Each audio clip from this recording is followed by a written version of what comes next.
de conjuguer économie d'entraide et travail social. Et ensuite, j'essaierai aussi de voir pourquoi peut-être il y a de nouvelles opportunités pour arriver à conjuguer économie d'entraide et travail social. Donc je vais remonter un peu dans l'histoire, mais il me semble que c'est pas par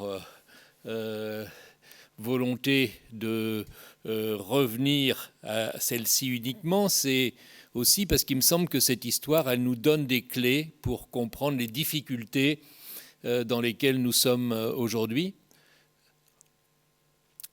Si on revient à la genèse de ce qu'ont été les associations dont on parlait ce matin, dont on a parlé largement, en fait, on se rend compte que la première vague très importante d'associations qu'on a eue en France, c'est entre 1830 et 1848, donc bien antérieure à la loi, hein, ce qui prouve que le principe d'association, ce n'est pas simplement le statut d'association, hein, mais en fait, c'est apparu à ce moment-là. Pourquoi ? Parce que ce qui a commencé à devenir insupportable dans cette période, c'est le fait qu'on avait à la fois affirmé les principes de liberté, égalité, fraternité, et en fait, il subsistait une misère qui était une insulte à ces principes démocratiques et républicains.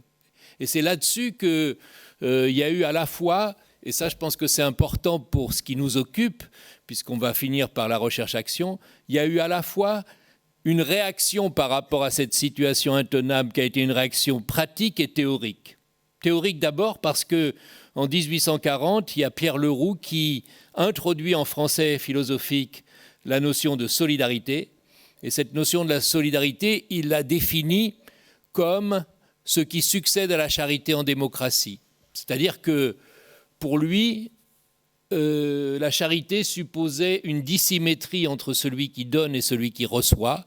Et comme on affirmait liberté, égalité, on ne pouvait plus avoir de charité. On passait à un autre rapport social qu'il appelait la solidarité. Et la solidarité suppose qu'on puisse mener des actions collectives qui sont déterminées par les gens eux-mêmes et dans lesquelles ils rentrent librement. Il n'y a pas d'obligation de rentrer dans l'action collective.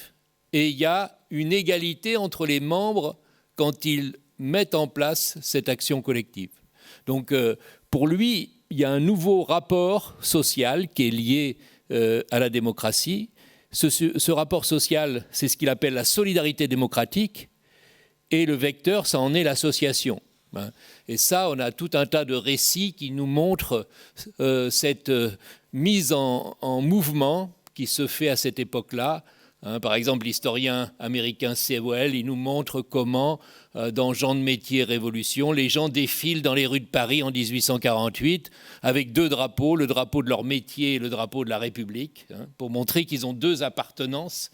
Et donc, ils commencent à faire une tentative d'organiser l'économie et le travail à partir de leur métier, sans passer par la dépendance au capital.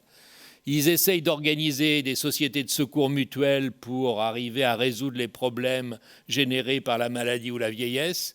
Ils revendiquent aussi de nouveaux droits en allant au Palais du Luxembourg demander des changements législatifs et réglementaires. Donc vous voyez que cet associationnisme pionnier, il est à la fois ce qu'on appellerait aujourd'hui, avec notre regard du XXIe siècle, indissociablement politique, économique et social. Et en fait, c'est ensuite que ces questions politiques, économiques et sociales vont être dissociées. Ça m'amène à une première remarque, c'est qu'il me semble que l'entraide est constitutive de la solidarité pionnière. Après, je comprenais ce qui était dit ce matin, c'est-à-dire que l'entraide, c'est dissocié d'une solidarité qui a été redéfinie autrement. Mais il me semble que c'est peut-être important aujourd'hui de montrer que l'entraide est une des dimensions de la solidarité. Et que la solidarité ne peut pas être simplement le produit des institutions, mais elle suppose un mouvement d'auto-organisation au sein de la société, et que c'est ce mouvement d'auto-organisation qu'on a oublié. Il me semble qu'on l'a oublié pourquoi ? On l'a oublié parce qu'à partir de l'écrasement de 1848, qui va se renouveler avec les communes dans le courant du second 19e siècle, comme dit Hobsbawm, l'historien anglais, dans ce second 19e siècle, qui est le passage, selon Hobsbawm, du siècle des révolutions au siècle du capital et des empires, on voit bien le tournant, en fait, va y avoir une offensive libérale contre l'idée de cette solidarité démocratique. Et ça, c'est un certain nombre d'auteurs, Malthus, Ricardo, Bastiat, qui vont redéfinir la solidarité de manière beaucoup plus restrictive, comme la compassion, la bienveillance des riches envers les pauvres qui permet de maintenir la paix sociale. Donc vous voyez qu'il y a deux définitions de la solidarité qui sont en jeu dès le milieu du XIXe siècle.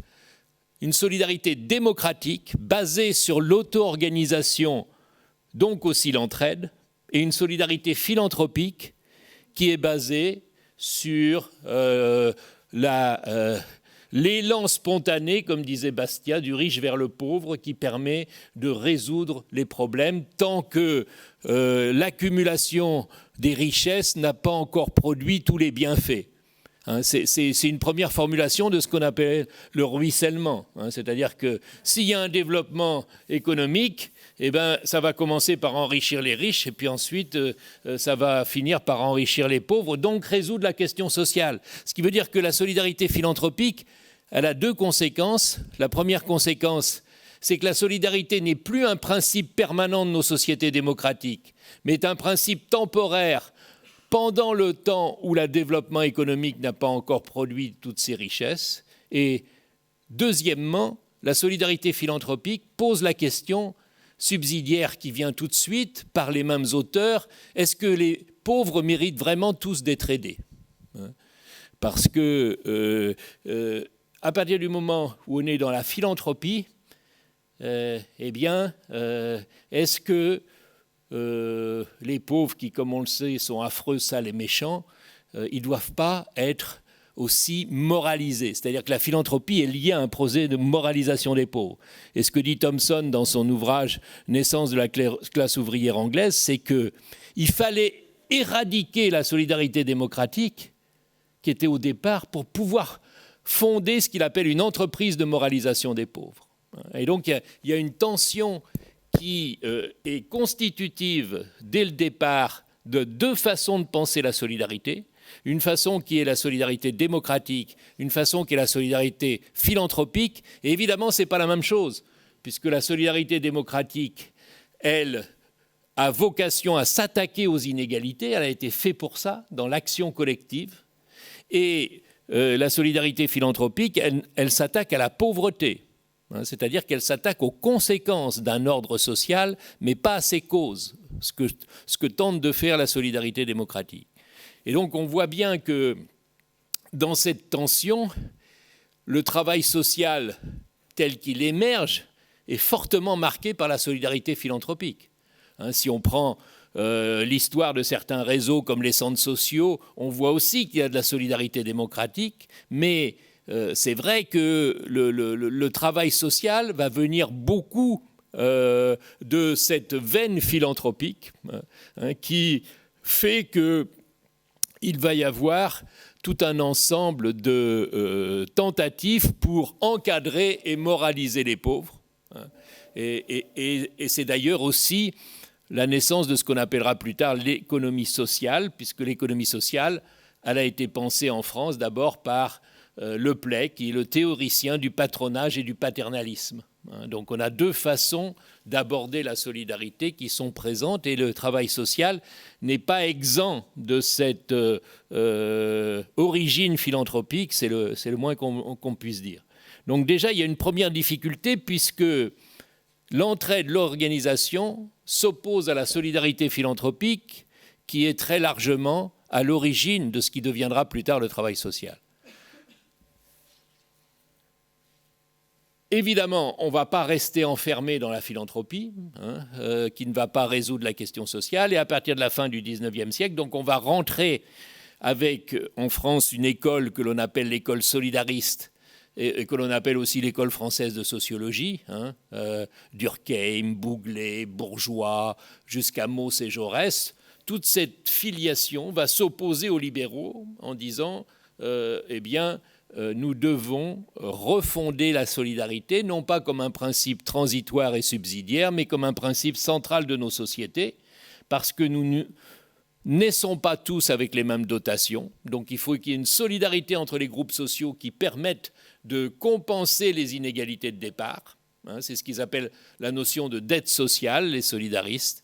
Et puis il y a aussi une solidarité verticale, c'est-à-dire que contrairement à la conception libérale, nous disent les sociologues, nous ne vivons pas uniquement comme nous vivons par nos mérites personnels. Nous avons les façons de vivre maintenant parce qu'il y a aussi des générations antérieures qui ont accumulé un certain nombre de patrimoines. Et donc, les solidaristes, les sociologues, ils vont arriver à définir la solidarité à nouveau en termes démocratiques. Mais vous voyez que c'est ça le second temps que vous abordiez ce matin. C'est-à-dire un temps où on revient à la solidarité démocratique, mais pas la solidarité démocratique de Leroux, une solidarité organisée par l'État qui devient l'État social. C'est-à-dire que, en fait, il y a deux façons d'envisager la solidarité démocratique qui se sont succédées plus qu'ils ne se sont articulées. Et peut-être la question sur laquelle on pourra revenir tout à l'heure dans notre 21e siècle débutant, c'est est-ce qu'on peut réarrimer ensemble les deux conceptions de la solidarité démocratique pour avoir plus de force contre la solidarité philanthropique. Et donc, on a cru pendant le XXe siècle que la solidarité démocratique pouvait être assurée uniquement à travers l'intervention de l'État social, et ça a entraîné la partition institutionnelle qui va caractériser ce XXe siècle, c'est-à-dire d'un côté, l'économie, c'est le capitalisme marchand, et on rentre dans cette idée, et de l'autre côté, le social, c'est l'État. Et donc, on va avoir une représentation du monde qui va être forgée par cette organisation en deux piliers, et ça, c'est en particulier en œuvre après la Seconde Guerre mondiale, puisque à ce moment-là, on essaye de refonder un contrat social, et l'idée du contrat social qui va se mettre en place après la Seconde Guerre mondiale, c'est celui qui est énoncé par la Déclaration de Philadelphie, c'est-à-dire, je cite, « Le développement économique ne vaut que s'il est au service du développement social ». C'est-à-dire qu'en 1945, pour essayer de retrouver un compromis et de ne pas retomber dans les errements qui avaient conduit à la guerre, on va essayer de mettre en avant le développement social comme étant le véritable objectif de nos collectivités.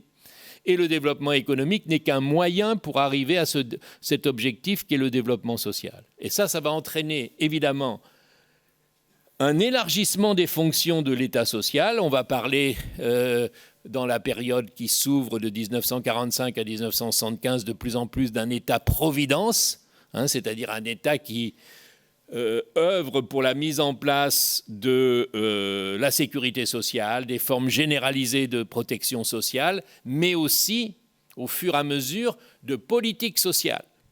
Et donc, là, on a un agencement entre des associations proches du terrain qui font naître des demandes, et ces demandes ensuite sont renvoyées à l'État-providence. Et comme on est dans une période dans laquelle, c'est ce qu'on va appeler a posteriori les 30 glorieuses, dans lequel on a un taux de croissance très élevé, puisque dans les années 60, par exemple, on a un taux moyen de croissance de 6%, eh bien, ces demandes-là vont être relativement facilement prise en compte par rapport à d'autres périodes historiques, puisque le taux moyen de croissance entre 1945 et 1975, c'est le double de celui du siècle précédent.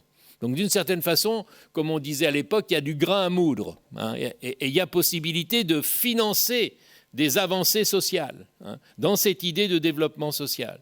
Et c'est la grande période de professionnalisation du travail social. dans lequel on va avoir des conventions collectives, on va avoir tout un ensemble de reconnaissance du statut du travail social, mais on va aussi avoir une manière de positionner ce travail social comme une compétence, une qualification d'expertise. Et cette expertise va être fondée sur l'adossement sur les sciences sociales.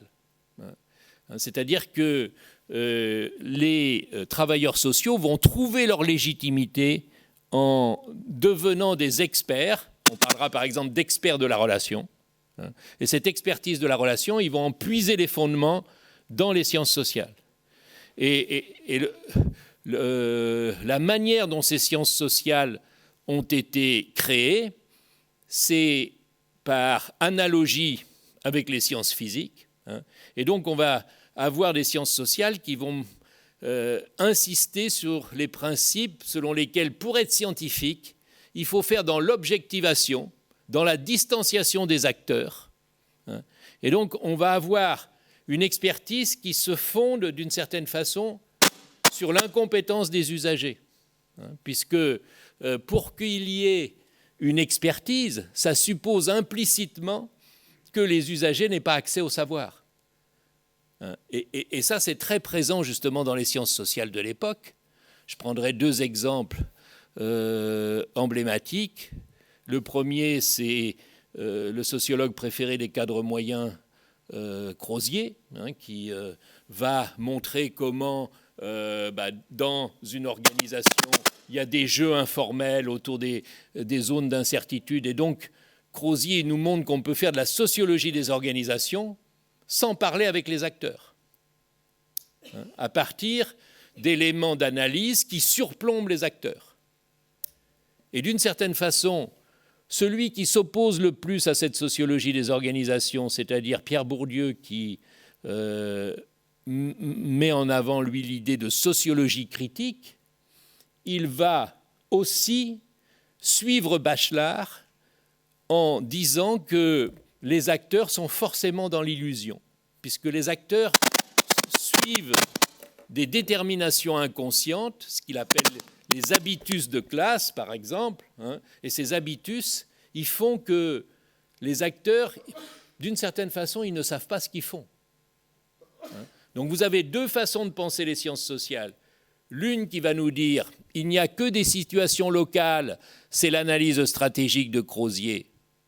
Et donc, il n'y a pas de préoccupation de société, il n'y a que des gens qui sont dans des jeux d'acteurs locaux. Puis vous avez la sociologie contraire, celle de Bourdieu, qui va nous dire « il n'y a que des rapports sociaux ». C'est-à-dire que chaque situation locale est une déclinaison de rapport social général. Mais dans les deux cas, vous voyez que ce qui est invalidé, c'est le savoir des acteurs.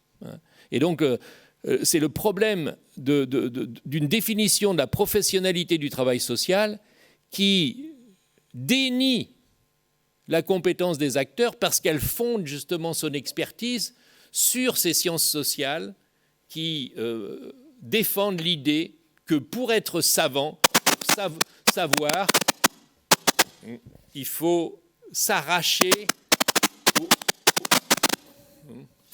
aux illusions des acteurs. Et donc, on voit bien qu'il y a un problème là qui est lié à la sorte de légitimation du travail social et qui, évidemment, produit une résistance par rapport à ce qu'est l'entraide, par exemple. Puisque l'entraide, c'est ce qui est produit par les acteurs, donc ça n'a pas de valeur, puisque ce n'est pas éclairé par l'expertise. C'est ça qui va gouverner donc la professionnalisation du travail social, mais cette professionnalisation du travail social, elle va commencer à être mise en cause à partir du moment où ce consensus là qui avait régné pendant une trentaine d'années autour de la partition entre économique et social et de leur complémentarité va commencer à s'effriter, ce consensus, en particulier avec l'apparition de ce qu'on appelle à l'époque les nouveaux mouvements sociaux, c'est-à-dire des mouvements sociaux qui montrent qu'il n'y a pas simplement dans la conflictualité sociale l'affrontement du capital et du travail, il y a aussi d'autres conflictualité. Et c'est là, par exemple, qu'on va voir l'apparition du mouvement écologique. Le mouvement écologique, il va dire que, oui, d'accord, on a trouvé une bonne manière de lier développement économique et développement social, mais quand même la contrepartie, c'est que tout ça repose sur une croissance forte. On alimente les moyens du social parce qu'on a une croissance qui est forte. Mais comme c'est du domaine de l'intervention de l'État, on lie finalement l'ampleur du social à une croissance et le social se trouve dans la dépendance à cette croissance. Et donc ce que pose le mouvement écologique, c'est est-ce que c'est possible de reposer sur un socle économique qui est fondé, c'est le capitalisme marchand, sur une expansion sans fin? Est-ce que c'est possible de faire ça à perpétuité alors qu'on est dans une planète limitée? Donc des questions qui sont des questions un peu inédites par rapport à la période antérieure. Et puis, aussi du point de vue social, il va y avoir, avec le mouvement féministe, avec un certain nombre de mouvements qui sont des mouvements que l'on pourrait appeler des mouvements d'usagers, il va y avoir aussi des questions qui vont être posées à l'État social. Le mouvement féministe, par exemple, va dire dans certains pays en particulier, est-ce que dans l'action de l'État social, il n'y a pas un paternalisme sous le principe d'égalité? L'État-providence, c'est l'égalité normalement. Mais est-ce que dans les modes d'action de l'État social, il ne reste pas un relent de paternalisme? Et ce relent de paternalisme, il serait lié à quoi? Il serait lié bien évidemment aux inégalités de genre, mais aussi au fait que les usagers sont plus les bénéficiaires que les co-constructeurs de l'action qui est faite pour eux. Et donc on voit se dessiner aussi dans l'action sociale une demande de reconnaissance de la prise en compte des usagers dans la construction des services sociaux, alors que ces services étaient définis antérieurement par l'expertise. Donc on voit bien que là, il y a une tension qui s'introduit et qui va cheminer pendant un certain temps. Ces nouveaux mouvements sociaux, ils vont un peu se fragmenter, mais ça ne veut pas dire que les questions qu'ils ont posées ne restent pas pertinentes. Et donc, on va avoir aussi tout un ensemble d'initiatives citoyennes, d'initiatives collectives, d'actions collectives, comme on disait, qui vont finalement prolonger ces nouveaux mouvements sociaux, qui ne vont pas garder une possibilité, dans tous les cas, d'agrégation forte, mais qui vont entraîner tout un ensemble d'expériences de terrain. Et ces expériences de terrain, elles vont, pour une grande partie, se retrouver à partir des années 80 sous l'appellation d'économie solidaire dans différents contextes. Et l'appellation d'économie solidaire va permettre de réinterpréter des démarches citoyennes, non pas, comme c'était le cas dans l'économie sociale, comme des entreprises ou des organisations avec cette filiation philanthropique que je citais tout à l'heure, mais beaucoup plus comme des initiatives collectives. Et donc, elles vont réouvrir cette question qui avait été ouverte un peu par les associations dans la première moitié du XIXe siècle, c'est est-ce qu'on peut expérimenter des actions émancipatrices aujourd'hui sans attendre qu'il y ait une grande rupture, qu'il y ait un grand soir? Est-ce qu'il est possible d'avancer dans la société telle qu'elle est et d'avoir des expériences qui soient émancipatoires, même si c'est à un niveau extrêmement local, voire microscopique? Toutes ces questions sont posées pendant les années 80 et ça va générer une peur du côté des pouvoirs établis. Il y a énormément de traces de cette peur. Je prendrai un rapport, par exemple, qui a été édité en 1982 pour la trilatérale. Vous savez, cet organisme de consultation des principaux gouvernements est signé par notre sociologue préféré que je citais tout à l'heure, la Crozier, par Watanuki, un auteur japonais, et par Hutchinson, l'auteur américain. Ce rapport va mettre en garde contre l'excès de démocratie. C'est-à-dire tous ces mouvements, toutes ces initiatives citoyennes, est-ce qu'elles ne vont pas produire du désordre qui va rendre les sociétés ingouvernables?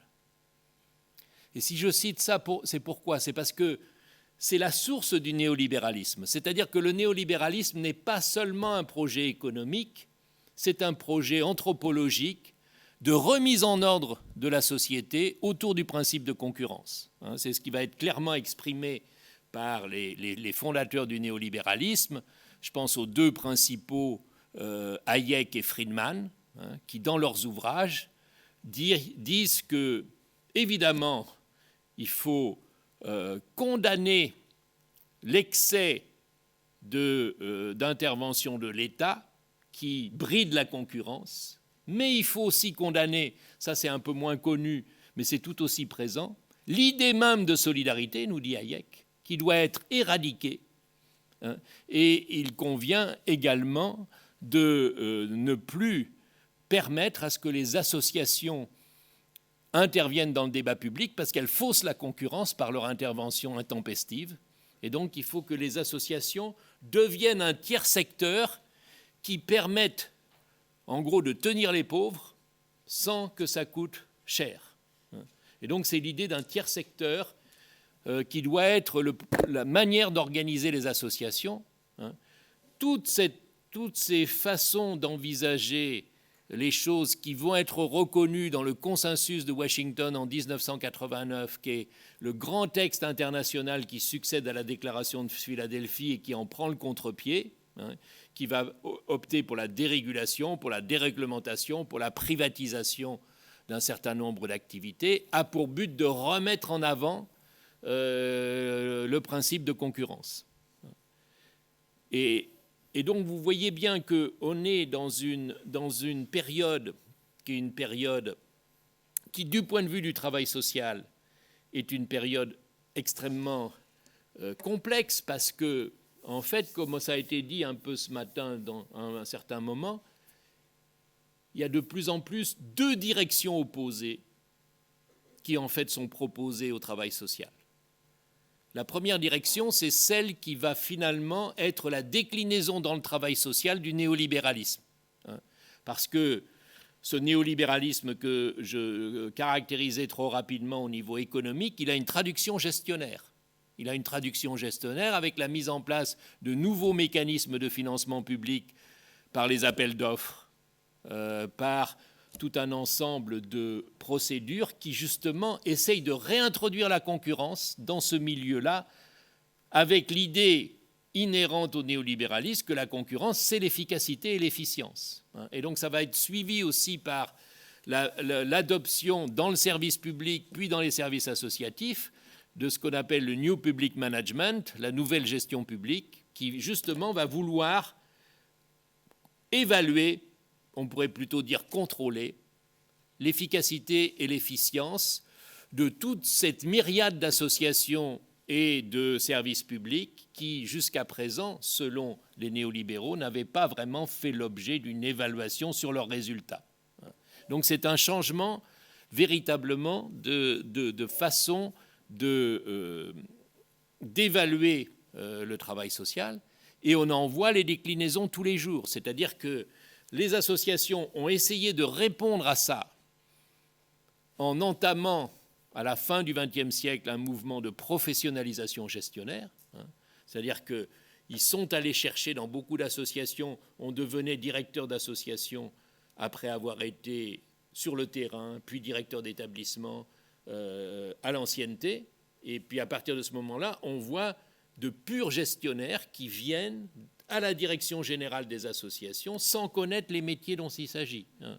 Et on voit bien que aujourd'hui, ça produit un certain nombre d'effets pervers qui ne font que s'amplifier. Par exemple, la coupure culturelle entre des dirigeants qui n'arrêtent pas de se plaindre du fait que les salariés ne comprennent rien à la nouvelle donne et ne savent pas s'adapter, et des salariés de terrain qui disent « mais nos directions ne nous aident plus ». On est emmerdés tous les jours au guichet et ils ne nous aident pas. Au contraire, ils nous rajoutent des contraintes. Et évidemment, tout ça est amplifié, là encore, par l'intégralité des reportings dont chacun doit maintenant se rendre de redevable pour justifier son activité, justifier ses résultats. Donc on a un système de technocratisation, managérialisation, marchandisation du travail social qui est très très en train d'augmenter, hein, et que l'on voit aussi dans un certain nombre d'outils d'évaluation. Le dernier avatar de ces outils d'évaluation, les procédures d'évaluation proposées par l'HAS, hein, qui sont totalement procédurales, hein, c'est-à-dire totalement dans l'incapacité de rendre compte des métiers. Hein. Quand on va voir aujourd'hui les professionnels et qu'on regarde ce qui a été évalué avec ces nouvelles missions, on se rend compte que c'est complètement à côté de ce que font les gens tous les jours. Autre exemple de cette technocratisation du travail social, auquel ma collègue Anne Salmon vient de consacrer un ouvrage sur l'éthique dans l'action sociale, c'est l'introduction de ce qu'on pourrait appeler une éthique de façade ou une fausse éthique. On a aujourd'hui tout un ensemble de bazar éthique, hein, qui est mis en avant par un certain nombre d'organisations, hein, et qui, là encore, ne constitue une garantie ni pour les usagers ni pour les professionnels. Je rappellerai juste, pour qu'on rigole une seconde, je ne sais pas s'il faut en rire ou en pleurer, que jusqu'en 2022, dans les classements éthiques du magazine Le Point, c'était Orpea et Korian qui étaient classés avec 5 étoiles. Donc vous voyez, on peut... Et ce qui est grave, c'est pas seulement ça, c'est que la Cour des comptes encourageait les associations à se moderniser sur le modèle d'Orpea. Donc vous voyez qu'on est dans une espèce de moulinette de technocratisation qui produit des effets pervers sur le travail social et qui, je crois, nous pose question. Ceci est redoublé depuis 2008 par l'irruption dans le néolibéralisme de deuxième génération d'une néophilanthropie. C'est-à-dire qu'aujourd'hui, on ne compte plus les rapports qui nous parlent du retard éthique, du retard français en matière de philanthropie, hein, et qui essayent de diriger de plus en plus le financement associatif vers la mobilisation du mécénat, de la philanthropie. Hein.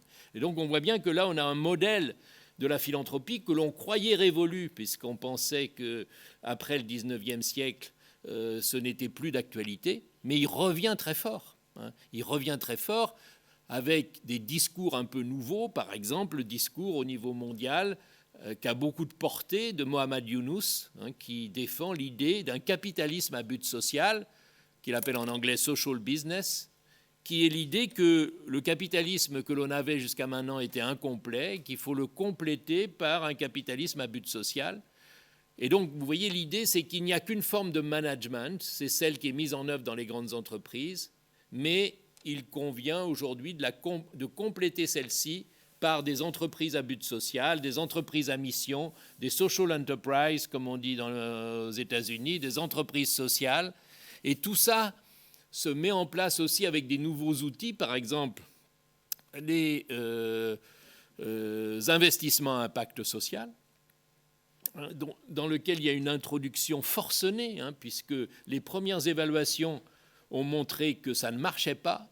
Et la décision gouvernementale, ça a été, puisque ça ne marche pas, on va multiplier le budget par 100, hein, pour que ça puisse attirer vraiment les entreprises beaucoup plus. Donc vous voyez, il y a vraiment une volonté de reformater l'action sociale, l'action médico-sociale, le travail social en résultante. Et là, on est dans une technicisation, une procéduralisation qui ne permet pas du tout un dialogue quelconque avec l'entraide. Puisque là, évidemment, l'entraide, c'est dépassé, c'est archaïque, c'est inadapté, et ce qu'il faut, c'est faire du néo-management selon des normes qui sont des normes importées de l'entreprise privée. Donc ce mouvement, Il est moins fort encore en France aujourd'hui que dans certains continents comme l'Asie et l'Amérique du Nord, mais il avance tous les jours au niveau européen. Et donc, vous avez ce scénario-là du travail social, qui est un scénario qui va prendre de la force encore plus, je pense, dans les années qui viennent. Et puis, il y a un autre, et c'est ça qui est difficile à envisager, c'est qu'il y a aussi concomitamment une évolution contradictoire. C'est-à-dire que toutes les demandes de démocratisation que j'évoquais tout à l'heure de la part des usagers, ils ont eu des effets institutionnels. C'est-à-dire que vous regardez la définition du travail social qui a été donnée en 2016, elle n'a rien à voir avec la définition du travail social qui avait été donnée en 1970 en France, mais aussi dans les textes internationaux comme les textes de l'ONU. 1970, pour faire bref, on disait le travail social est un travail de réadaptation. Année 2010, on dit dans les déclarations françaises comme internationales qui définissent le travail social doit viser l'émancipation. Ce n'est pas la même chose. C'est loin d'être la même chose. Et donc, on voit bien qu'il y a possibilité de se réclamer d'un certain nombre d'évolutions institutionnelles pour aller dans un sens qui serait beaucoup plus favorable à un arrimage nouveau entre ce qui est de l'ordre de l'entraide et ce qui est de l'ordre du travail social. Alors, quels pourraient être les éléments qui contribuent à cet arrimage entre entraide et travail social? D'abord, je crois, essayer de réintégrer ce qui est l'entraide dans un mouvement qui est maintenant identifié au niveau international pour le meilleur et pour le pire, qui est le mouvement que l'on appelle, même si cette appellation peut être critiquée, l'économie sociale et solidaire. Je pense qu'il y a un véritable enjeu aujourd'hui au sein de cet ensemble qu'est l'économie sociale et solidaire, qui est aujourd'hui en voie de reconnaissance dans tout un ensemble de pays de différents continents, mais aussi au niveau international. Il y a aussi ce danger que j'évoquais pour le travail social de technocratisation de l'économie sociale et solidaire. Et je pense qu'il importe, il y a Valéria du Brésil qui est là avec nous aujourd'hui, il importe de rappeler que l'économie solidaire, elle est au départ, avant tout, entraide et mouvement social. Je cite le Brésil parce qu'il y a eu tout un débat il y a quelques années au Brésil quand le gouvernement Dilma a voulu mettre l'économie solidaire dans le soutien à la micro-entreprise et la petite entreprise, et dans lesquels les acteurs de l'économie solidaire se sont insurgés contre ce choix institutionnel en disant « nous ne sommes pas des petites entreprises, nous sommes avant tout un mouvement social, même si nous avons des activités économiques ». Donc je pense qu'il y a une question qui aujourd'hui ne peut pas être éludée, c'est celle du lien entre entraide et économie sociale et solidaire. Je pense qu'on pourrait définir les choses comme distinctes, mais que stratégiquement, il me semble que ce serait plus pertinent de remettre l'entraide au sein de l'économie sociale et solidaire pour éviter le mouvement de technocratisation de celle-ci que l'on est en train de connaître. Vous regardez par exemple les textes de l'OCDE sur l'économie sociale et solidaire, c'est quasiment le social business. Donc, il importe, je crois, et là au niveau international comme au niveau national comme au niveau local, il y a des arguments, de remettre en perspective ce qu'elle est vraiment et comment l'entraide et le mouvement social sont constitutifs de ces activités économiques qui ne sont pas uniquement des entreprises, qui sont des initiatives avec tout ce que ça signifie de citoyenneté dans ce domaine. Le deuxième point, c'est de voir que par rapport à ce que je disais tout à l'heure des sciences sociales, une opportunité pour l'entraide et pour le lien entre entraide et travail social, c'est que depuis quelques décennies émerge une nouvelle conception de la science qui n'est plus une science surplombante. Et ça, bizarrement, c'est pas né dans les sciences sociales. C'est né en physique avec l'école de Copenhague qui nous a dit on ne peut plus, comme on faisait dans le temps, définir la science par l'objectivation et la distanciation. Parce que nous ont dit les physiciens, et ils s'en sont rendus compte avant les sociologues, c'est un peu paradoxal, c'est que vous n'observez pas une expérience, vous la modifiez. C'est-à-dire qu'il n'y a pas d'observation externe possible dans le monde naturel comme dans le monde social. Et vous voyez bien que si on suit ce fil, à ce moment-là, on arrive à une autre conception de la science, c'est-à-dire que la science n'a plus le monopole du savoir, et vous redéfinissez l'objectivité comme le font aujourd'hui certains philosophes et sociologues, je pense à John Dewey par exemple, comme ce que vous obtenez quand vous mettez en place un dialogue entre toutes les personnes qui ont à dire quelque chose sur la situation sur laquelle vous vous penchez. Dewey, il défend l'idée que aujourd'hui, nous sommes dans une société trop complexe pour faire confiance aux technocrates.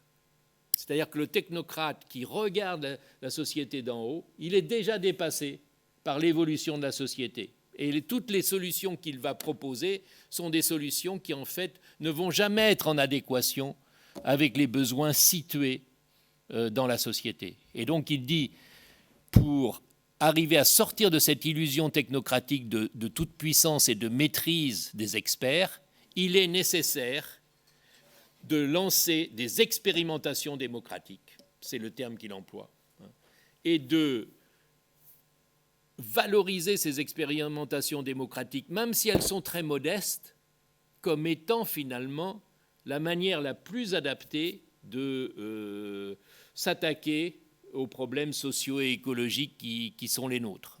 Et donc vous voyez que du point de vue des liens entre science et action, on est très loin de ce qu'avait été la norme de l'expertise dans l'après-Seconde Guerre mondiale, et que donc il y a une possibilité aujourd'hui qui ouvre évidemment des perspectives nouvelles pour la recherche-action, de légitimer au regard de la science l'idée selon laquelle, pour comprendre une situation, il ne faut pas simplement faire appel à ce qu'ont accumulé les savants, mais il faut croiser des savoirs expérientiels, des savoirs professionnels, des savoirs d'action, des savoirs d'usage, peu importe comment on les appelle, avec les savoirs académiques. Et ça donne une légitimité nouvelle aussi à des démarches de recherche-action. Et ça amène tout un champ de redéfinition des professionnalités du travail social, autrement que par l'expertise individuelle, mais par justement la participation à la mise en place de ces solutions collectives qui incluent les personnes parties prenantes d'une situation dans la résolution des problèmes posés par cette situation. Donc on est dans une situation, c'est le cas de le dire, extrêmement compliquée, puisqu'il y a des évolutions qui vont dans le sens d'une coupure définitive et indiscutable entre travail social et entraide, puisque le travail social se moderniserait sur son versant technocratique, et là il y a une très forte poussée qui va dans ce sens-là, mais on a aussi une poussée inverse qui peut ouvrir peut-être des espaces de propositions sur de nouveaux rapports entre science et action, sur de nouvelles possibilités de recherche-action, et qui permettent de rapprocher à ce moment-là entraide et travail social. Voilà, je vais peut-être m'arrêter là pour qu'on ait le temps de discuter et que je vous saoule pas trop. Merci. Donc on va prendre des questions. Donc il y a Dominique. Quelqu'un d'autre a une question? On va commencer par.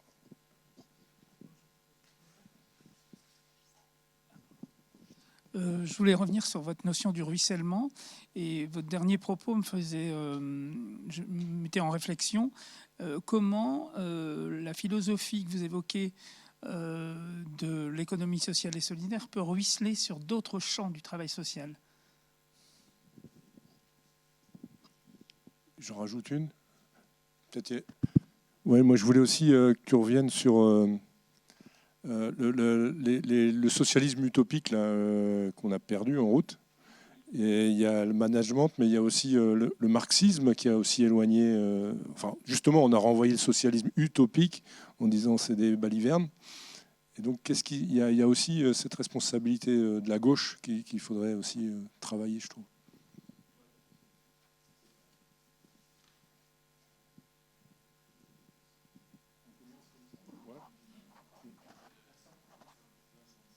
Troisième question.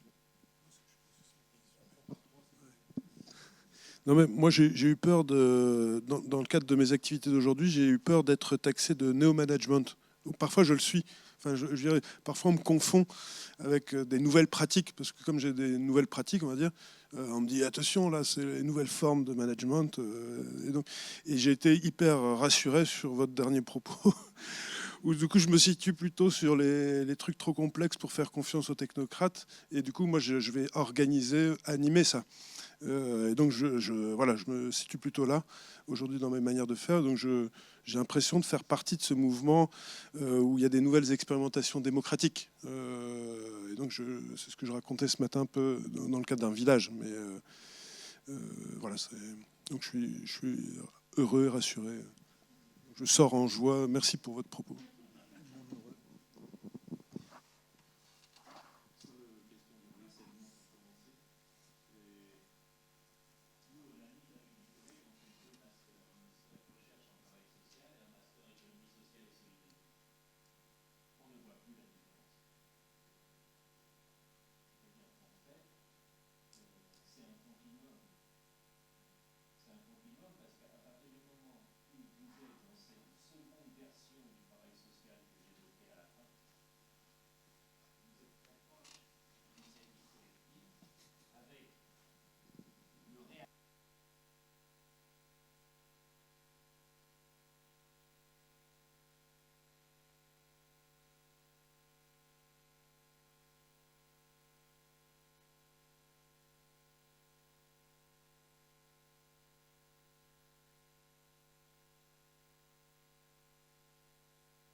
Par exemple, on vient d'entamer donc une recherche-action ou recherche participative, puisque pour la première fois l'an dernier, le CNRS s'est ouvert au financement de recherche participative qui font que ce ne sont plus simplement des laboratoires qui sont financés, mais aussi des associations. Et donc, on a monté un consortium de travail là-dessus sur l'idée de la co-construction de l'action publique. C'est-à-dire qu'on connaît tous, et il ne faudrait pas aller bien loin pour en trouver, je pense, des exemples de politiques publiques qui sont antinomiques avec les demandes de la société, mais on a aussi, aujourd'hui, des tentatives au niveau local, départemental, communal, agglomération, des tentatives de co-construire l'action publique avec le tissu associatif, par exemple, et pas simplement en France. Et donc, je pense qu'il est important aussi, par-delà, est-ce que c'est du travail social renouvelé ou est-ce que c'est de l'économie sociale et solidaire? Les deux. Mais il ne faudrait pas que le travail social s'enferme dans le managérialisme et que l'économie sociale et solidaire s'enferme dans l'entreprisisme. Or, il y a deux tendances qui sont fortes. Et donc, le fait de regrouper les deux, c'est aussi pour aller contre ces tendances-là de technicisation des deux, en fait. Sur le socialisme utopique, le problème, c'est qu'utopique a été considéré quasiment comme insultant depuis le travail d'Engels qui s'appelait socialisme utopique, socialisme scientifique, puisque le socialisme utopique a été défini à partir de ce moment-là comme un socialisme immature qui n'aurait pas encore rencontré la vérité scientifique révélée par l'avant-garde. Et donc, il y a une très grande différence entre ce que dit Marx à la Première Internationale quand il dit dans son adresse inaugurale les coopératives ouvrières sont un triomphe de la classe ouvrière parce qu'elles montrent par l'exemple déjà aujourd'hui que demain le salariat va être dépassé. Donc vous voyez, dans son élaboration première, Marx, il aborde le fait qu'il y a un lien entre ce qui est en train de s'émanciper, même partiellement aujourd'hui, et une émancipation plus large qui peut advenir par la suite. Mais à partir de la Deuxième Internationale, ce lien il est coupé, et on va avoir une vision beaucoup plus dirigiste, centralisatrice, voire militarisée du mouvement ouvrier, qui va prendre de plus en plus l'ascendant. Et quelques décennies plus tard, les coopératives ouvrières, en France par exemple par le mouvement guédiste, vont être condamnées comme étant des dérives par rapport à ce qui doit être l'objectif de la classe ouvrière, la prise du pouvoir d'État. Et donc, à partir de ce moment-là, on rentre dans une vulgate marxiste qui va opposer l'inanité des expériences aujourd'hui, parce que ce sur quoi il faut se concentrer, c'est la rupture demain, c'est le grand soir.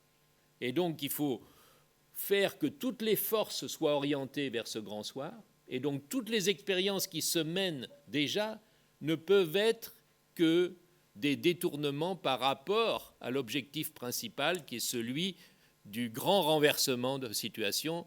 Et on va de plus en plus opposer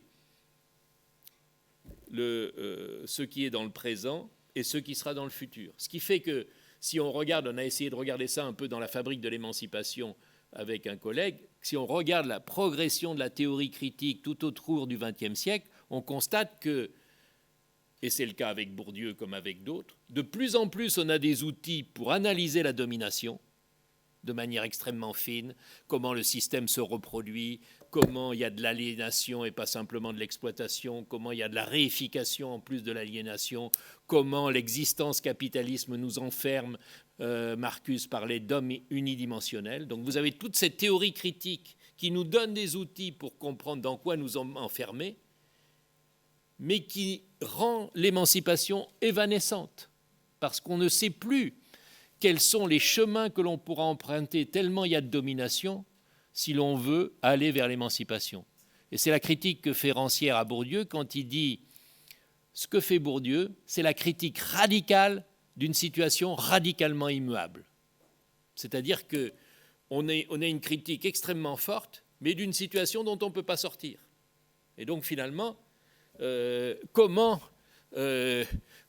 faire pour ne pas désespérer Billancourt, comme disait l'autre il y a déjà quelque temps, mais c'est ce que nous disent aujourd'hui les sociologues critiques post-bourdieusiens sur l'économie sociale et solidaire.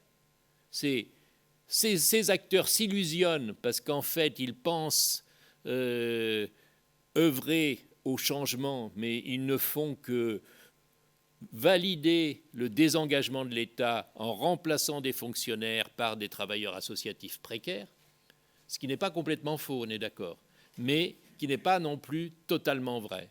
Et le problème, c'est quand ils systématisent cette analyse comme étant la seule analyse et qu'ils considèrent que le travail fait avec les acteurs est à condamner parce qu'il est insuffisamment scientifique. Vous voyez, il y a deux façons aussi de penser la science. Soit vous êtes scientifique parce que vous êtes loin des acteurs et que vous ne vous mélangez pas avec eux, soit, au contraire, dans cette science émergente, c'est en vous mélangeant avec les acteurs et en essayant, après c'est difficile à faire, Ça, on est d'accord. Mais c'est en essayant de prendre appui sur ces croisements des savoirs que vous bâtissez une nouvelle science qui va être moins excluante. Et on pourrait aussi mobiliser tout ce que nous disent les épistémologies du Sud là-dessus, c'est-à-dire comment finalement notre savoir, soi-disant universel, il a quand même nié tout un tas de parties du monde pendant des siècles, et il les a écrasés. Donc, est-ce qu'on peut continuer aujourd'hui, face aux défis écologiques et sociaux qui étaient rappelés ce matin, à avoir un savoir basé sur l'exclusion de toute une partie du monde? Je ne pense pas que ce soit raisonnable. Après, c'est vrai que tout ça a été très, très mis en avant pendant très longtemps, hein, et on est dans des analyses où on peut tout condamner comme étant du néo-management, ou reconnaître qu'au sein des tentatives actuelles, il peut y avoir aussi de nouvelles pratiques sociales. Et après, c'est qu'est-ce qui va discriminer? Comment est-ce que l'on arrive à discerner quand il s'agit de néo-management ou de nouvelles pratiques sociales, hein, c'est ça. Et les nouvelles pratiques sociales, elles renvoient aussi bien du côté des dirigeants que du côté des travailleurs sociaux à de nouvelles professionnalités. C'est-à-dire que si vous définissez votre travail, j'ai cru comprendre que vous étiez dirigeant d'une organisation, si vous le définissez dans le cadre des nouvelles pratiques sociales, vous le définissez différemment de la manière dont c'était défini précédemment. Et donc là, on est, si vous voulez, dans tout ce qui émerge, il faut qu'il y ait beaucoup de croisements, de mutualisation entre les expériences, parce que personne n'a la vérité révélée, justement, et que faire de l'expérimentation démocratique, faire de la recherche-action, on ne sait pas faire les uns et les autres. On tâtonne, on balbutie, et c'est en mettant ensemble nos balbutiements, en parlant, en échangeant, que l'on va s'améliorer. Mais ce n'est pas en croyant qu'on sait faire, parce que rien ne nous a aidés à faire ça dans notre apprentissage, dans notre éducation, dans notre socialisation. On est sans cesse en difficulté par rapport à ça. Est-ce qu'il y a d'autres questions à poser à l'exposé de Jean-Louis? Oui.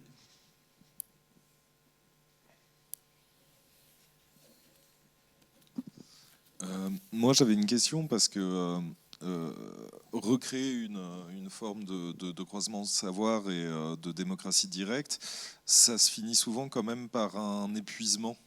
Et c'est quand même souvent centralisé autour de quelques personnalités qui vont un peu, entre guillemets, tenir la baraque jusqu'à ce qu'ils tiennent plus la baraque, et généralement beaucoup de phénomènes en fait de démocratie directe sont fondre par essoufflement. Quand, ou par exemple, je pensais à certains modèles comme la ZAD de Notre-Dame-des-Landes, où dès que en fait elle commence à devenir un peu trop performante, et l'État, l'État technocratique essaie de l'écraser, quoi. D'autres questions? Non. C'est enregistré, c'est pour ça.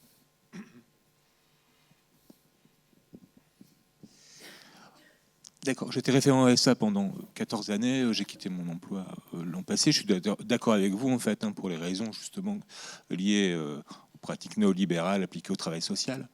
On y ajouterait également la sanction, en fait, maintenant, en fait, avec la loi qui va passer, c'est-à-dire plein emploi. Donc le travailleur social référent RSA ou CIP pourra donc procéder directement, en fait, à la sanction de l'allocataire. Il y a le contrôle social, et maintenant aussi. Le titre, en fait, c'est pour un travail social indiscipliné. Plutôt que de l'avoir quitté, j'aurais pu faire quoi? Qu'est-ce que vous auriez proposé, en fait? Parce que c'est quoi un travail social indiscipliné? Bonne question. Ah. Oui, enfin, c'est dans la suite. Alors, c'est les niveaux de conflictualité nécessaires aussi dans le travail social.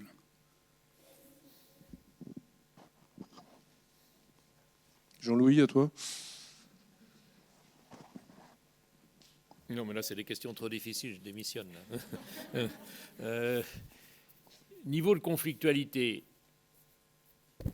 c'est compliqué, effectivement, ça, parce que, comme le disait, je crois que c'était rappelé ce matin, un certain nombre de philosophes, la démocratie, ce n'est pas le consensus, c'est la conflictualité que l'on arrive à avoir sans tomber dans la violence. Et c'est ça qui est difficile, c'est d'arriver à pouvoir expliciter des conflictualités, les travailler sans que ça devienne un affrontement violent. Et c'est vrai que si on regarde un certain nombre de phénomènes sociaux et leur évolution dans les 50 dernières années, on peut être inquiet sur cette capacité de garder une conflictualité qui peut être travaillée au sein de la société et, il faut bien le dire, aussi avec les gouvernants, puisqu'il faut que la démocratie représentative soit aussi incluse dans cette expression des conflictualités. C'est pour ça que je crois qu'on a quand même on ne peut pas se baser uniquement sur des gens qui nous ont parlé que de la domination. Il faut qu'on voit aussi ceux qui nous aident à penser l'intelligence collective, la créativité dans l'agir. Et de ce point de vue-là, je pense qu'on est aidé, par exemple, par toutes les approches en termes d'espace public, comme on est aidé par les démarches pragmatistes que je citais tout à l'heure. Et donc, on commence à avoir, disons, des gens qui nous aident aussi à aller dans ce sens-là, sachant que c'est extrêmement difficile. On le voit bien, par exemple, moi je ne connais pas beaucoup, mais j'étais à la ZAD au moment où il y avait la proposition du ministère de rendre légale l'occupation. Et ce qui était discuté à ce moment-là, et c'était effectivement très conflictuel, c'est est-ce qu'on accepte, sachant que ce qu'ils interdisent, c'est la propriété collective. Donc, propriété individuelle, est-ce qu'on se met dans ce prisme-là, est-ce qu'on passe sous ces fourches caudines, parce que ça vaut le coup quand même de continuer l'expérience, ou est-ce qu'on refuse globalement? Et les acteurs de la ZAD, ils se sont séparés là-dessus pour certains. Il y en a certains qui sont partis parce qu'ils ne voulaient pas qu'il y ait de compromis. Et ça, c'est des décisions qui sont difficiles à prendre. Moi, ce pourquoi j'aurais tendance à plaider, en tout cas c'est la position qu'on a dans les livres, c'est que nous plaidons pour des expériences impures. C'est-à-dire qu'en fait, il y a quelque chose qui nous a frappé en relisant la philosophie européenne, c'est la prégnance de la notion de pureté. C'est comme si, finalement, et c'est un peu ça, à mon avis, qu'il y a aussi dans les écrits qui étaient cités ce matin sur le catastrophisme. C'est l'idée qu'il y aurait une nature humaine qui aurait été pervertie par le capitalisme. Et qu'une fois qu'on aura supprimé le capitalisme, eh ben la nature humaine pourra redevenir sympa et fondée sur l'entraide. Moi, je ne crois pas que ça soit si simple que ça. C'est-à-dire que je ne pense pas qu'une fois qu'on aura enlevé le capitalisme, enfin, il y a du travail déjà, mais admettons qu'on ait fait cette première tâche, qui est quand même assez colossale, vous en conviendrez, eh ben, je ne suis pas sûr qu'on va s'entendre comme des frères et des sœurs et que l'on va verser tous dans l'entraide. Donc, contre cette idée de nature humaine qu'il s'agirait de revaloriser, version Rousseau, ou d'atteindre, version Hegel, on peut plaider, me semble-t-il, pour des expériences qui seront toujours imparfaites, qui seront toujours pas à la hauteur de la pureté, mais qui néanmoins nécessitent un travail de réflexivité collective à partir duquel on peut avancer. Parce que sinon, on est sans cesse renvoyé à l'impuissance de l'action par rapport à l'ensemble de ce qui pourrait, de ce qui devrait être fait. C'est comme quand vous allez dire, par exemple, quand vous défendrez l'entraide, il y a des gens qui vont vous répondre, oui, mais l'entraide, ce n'est pas à la hauteur du problème écologique qu'on a aujourd'hui. Vous voyez, on n'arrête pas de dévaloriser des actions, alors qu'il me semble plus intéressant de se lancer dans ces actions, puis après on voit ce qu'on arrive à faire, et puis il y a des trucs, ça sera décevant parce qu'on n'aura pas réalisé tout ce qu'on voulait, mais malgré tout, il y aura un apprentissage, il y aura des éléments qui auront été explorés dans ce cheminement, et c'est ça qui me semble le plus intéressant. Et c'est un peu ça qu'on voulait dire, c'est un peu un jeu quand même aussi, le travail social indiscipliné, parce qu'en fait, on est dans un débat dans le travail social. Est-ce que le travail social doit devenir une discipline ? Puisqu'en France, contrairement à beaucoup d'autres pays, le travail social n'est pas une discipline universitaire. Donc il y a tout un débat depuis quelques années sur est-ce qu'on doit avoir une discipline du travail social, ce qui voudrait dire qu'on aurait, par exemple, de plein droit un doctorat de travail social, ce qu'on n'a pas aujourd'hui en France. Et donc, par rapport à ça, nous, on voulait plaider pour à la fois un travail social qui soit une discipline, parce que si c'est une discipline, ça permettra de plus être en dépendance par rapport à la sociologie, par exemple. Et ça voudra dire que le travail social peut expérimenter des protocoles de recherche fondés sur le croisement des savoirs sans avoir à rendre compte à une sociologie scientiste qui est quand même très dominante dans l'institution universitaire.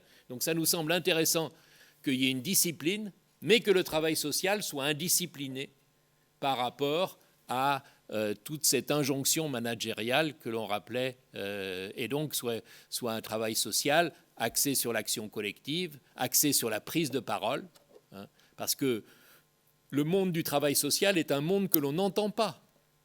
Alors ça commence à aller mieux, c'est-à-dire qu'il y a aujourd'hui des manifestations, des prises de parole publiques, mais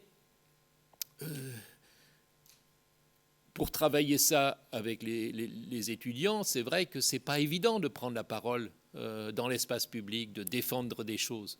Or aujourd'hui, je crois que si les associations et le travail social restent aussi gentils qu'ils ont été jusqu'à maintenant, ils vont se faire écraser.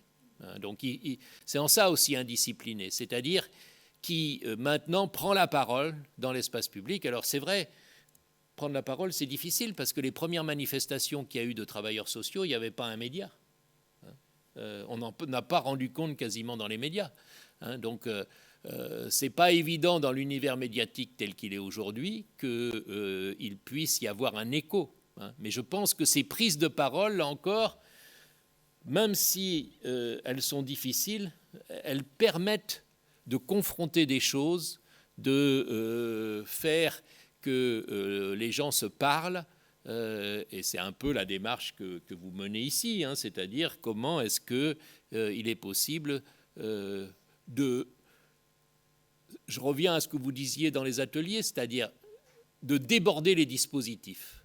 C'est en ça qu'on disait aussi indiscipliné, c'est-à-dire que par rapport à un univers qui est complètement emprisonné dans des cases, on sait bien que les situations sociales, elles se caractérisent par le fait qu'elles ne rentrent jamais dans les cases, et donc trouver des formes de travail social qui ne font pas rentrer les gens dans les cases, mais qui permettent qu'ils soient pris en compte moins mal, disons, que quand ils sont mis dans ces cases-là.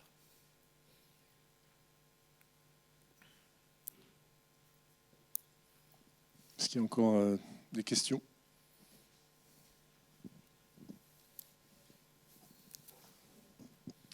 Par rapport à ce que vous venez de dire sur l'expérimentation, est-ce qu'on ne risque pas de tomber sur le travers des entreprises qui font des expérimentations écologiques et qu'on ait un greenwashing, comme on pourrait avoir un green social et on dit on ne voit pas l'efficacité générale, mais on regarde localement une expérimentation. Et puis je fais le lien aussi sur la notion de l'économie derrière ça et des pouvoirs publics qui vont délivrer un budget ou pas et du coup qui peuvent tout à fait écraser un système professionnel. Et comment intervient une notion de bénévolat là-dedans, c'est une question. Bah, ça fait beaucoup de questions dans la main. Merci. Bonjour à tous. Je suis brésilienne. Désolée parce que je parle un petit peu en français. Mais je vais essayer. Quand les professeurs parlent sur le travail socio-indisciplinaire, je pense qu'il y a autre chose. Parce que l'indisciplinaire parle sur une révolution des savoirs. C'est ça? S'il vous plaît, c'est pour parler, moi, un peu. Oui.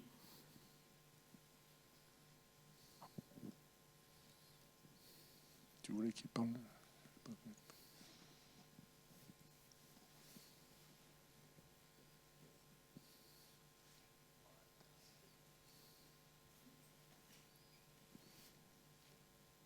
Qu'est-ce qu'il veut prendre? Hop. Et moi, j'avais une question sur la généalogie de cette révolution des savoirs, justement. Je crois que vous avez parlé de l'influence des sciences dures, il me semble. Oui. Et je voulais savoir si on ne pouvait pas intégrer aussi les féministes et les black féministes qui ont quand même contribué à penser autrement les savoirs. Voilà.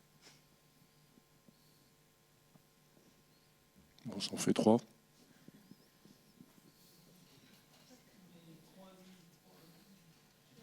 Hugues, c'est toujours 5 questions à la fois. Oui, par rapport à ce que vous disiez, donc, oui, il y a ce risque. Hein. Je prends un exemple, par exemple, d'un livre que vient de faire une jeune collègue qui est concernée par ces questions, qui s'appelle, si je ne me trompe pas,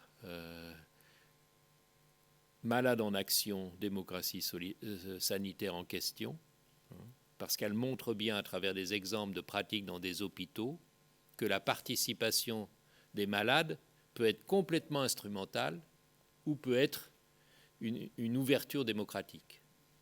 Et c'est ça qui est aussi difficile, c'est que, en fait, on ne peut pas condamner globalement la thématique de la participation comme étant manipulatoire, mais on ne peut pas non plus être naïf et considérer qu'il suffirait de répéter pouvoir d'agir, pouvoir d'agir, pouvoir d'agir, participation pour que ça change. Et donc, c'est vrai que dans l'hôpital, le savoir médical, ça résiste. Donc, il y a des cas où finalement, ça devient une nouvelle légitimation du pouvoir médical inchangé, où on va faire participer. Il y a quelqu'un qui me parlait il y a 3 jours il a été convoqué par la Haute Autorité de Santé pour participer au nouveau référentiel d'évaluation que l'on évoquait tout à l'heure. Et en fait, il y était au titre des personnes accompagnées. Et il racontait, il va l'écrire dans un article, il racontait comment ils ont été instrumentalisés dans cette démarche. C'est-à-dire qu'à chaque fois qu'il parlait, de toute façon, on disait que ça n'avait pas d'intérêt. Et comme il y a une procédure à la Haute Autorité de Santé qui fait que vous ne pouvez pas adopter une recommandation sans s'il y a 3 personnes qui s'y opposent dans ceux qui ont été associés à la réflexion, il y a eu des manœuvres de dernier moment pour qu'un certain nombre de ces personnes accompagnées, on leur fasse des offres qui leur permettent de voter pour ce que voulait mettre en place la Haute Autorité de Santé. Et maintenant, vous avez un référentiel dont la HAS se saisit en disant « Ah, mais nous avons fait participer tout le monde au processus ». Voilà, donc ça, c'est de la participation clairement à mettre en question. Et c'est pour ça que c'est important qu'ils écrivent là-dessus, sur ce qu'ils ont vécu dans la manière dont la participation a été détournée. On a vu aussi certaines formes de consultation démocratique ces derniers temps qui ont été quand même très utilisées par le pouvoir, alors que c'était censé être une ouverture à des conférences citoyennes. Donc il y a ces deux, mais il ne faut pas non plus tomber dans l'idée que ça ne serait que du social washing ou de l'écolo washing. Je pense qu'il y a aussi des ouvertures qui se font et toute la question, c'est là encore, comme on le disait tout à l'heure, d'essayer de suivre pas à pas, et ça c'est un peu ce que nous recommande de faire Bruno Latour par exemple, c'est-à-dire de ne pas interpréter les choses trop vite, de ne pas avoir toujours une interprétation avant d'avoir compris ce qui se passe, hein, et de comprendre ce qui se passe dans certaines situations. Après, on pourra analyser s'il s'agissait de processus manipulatoires ou de processus émancipateurs. Et c'est un peu ce qu'ont dit certaines analyses féministes, c'est qui vont aussi dans cette idée d'une nouvelle science. Je pense que ça converge à travers l'idée de ce que les savoirs sont situés, qui ont été mis en avant par Harding ou d'autres, hein, c'est-à-dire qu'il n'y a pas de savoir qui s'impose comme étant la vérité définitive et close. Ce sur quoi les féministes ont mis l'accent, c'est l'idée de savoir toujours situé. Hein, et c'est pour ça que sur un certain nombre de processus de recherche, il y a un lien entre études féministes et puis économie sociale et solidaire autour de ces questions. Et le black feminism, il a aussi essayé de mettre en lumière le pouvoir des expertes blanches dans le mouvement féministe, ce qui est aussi le refus finalement d'envisager l'émancipation à travers la manière dont l'envisageaient les Occidentaux ou les Occidentales. Donc là, je pense qu'il y a des convergences qui sont très fortes. Et cette révolution des savoirs, en gros, c'est l'idée toute simple, qu'il y a une pluralité de savoirs. C'est-à-dire que on a vécu sur l'idée qu'il n'y a qu'un savoir, parce que on pourrait reprendre ce qu'on a essayé de faire vite fait dans le livre, mais on pourrait reprendre la tradition classique de la science depuis Platon. Hein. Platon, c'est quand même le mythe fondateur de la caverne, c'est de dire que les êtres humains ordinaires n'ont pas accès à la connaissance. Seul le philosophe est capable de regarder le soleil en face et de revenir apporter cette lumière à ceux qui sont restés enfermés dans la caverne. Et ça, redoublé par Descartes, redoublé par la coupure entre objet et sujet, la coupure entre nature et culture, ça a entraîné une façon de penser le savoir que l'on retrouve encore exacerbée chez des penseurs plus récents, mais qui nous disent il n'y a qu'un savoir d'une certaine façon. Donc le croisement des savoirs, c'est de reconnaître qu'il y a plusieurs registres de savoir et que ces registres de savoir peuvent se parler entre eux.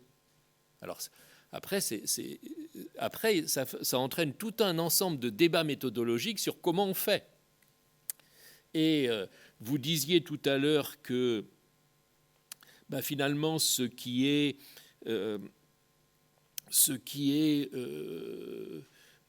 considéré comme collectif, ça peut souvent être dans les mains de quelques leaders qui vont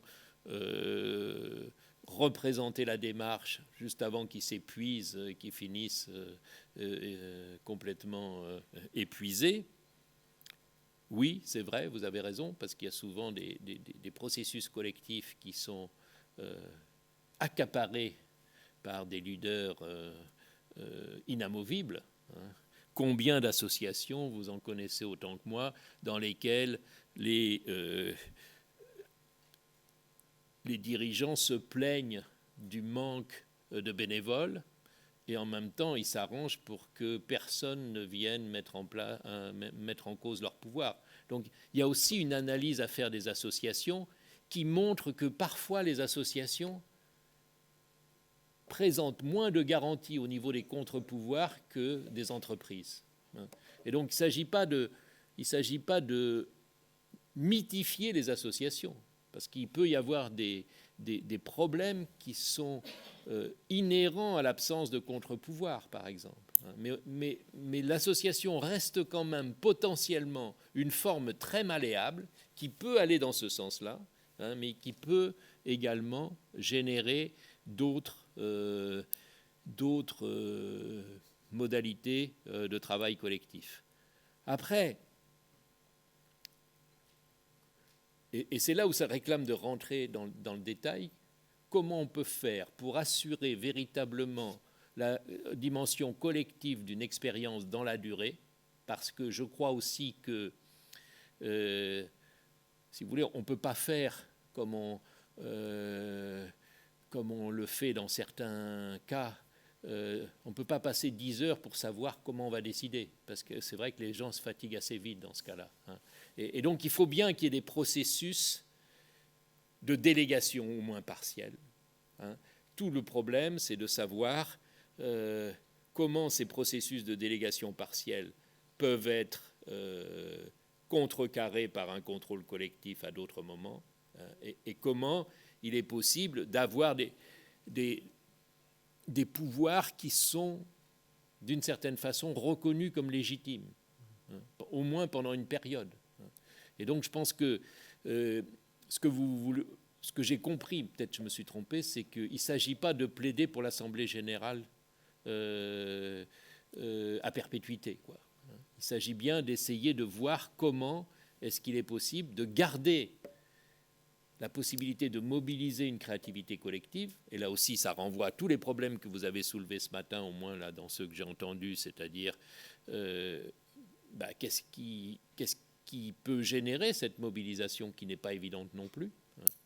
Et donc de rentrer dans des raisonnements que je dirais des raisonnements nuancés, hein, et qui essayent de voir comment est-ce qu'il est possible de maintenir une réflexivité collective dans des démarches qui vont effectivement être aussi un peu fluctuantes, faire qu'il y a des gens qui vont être essoufflés à des moments, faire qu'il y a des gens qui vont à un moment donné s'imposer comme étant les porte-paroles.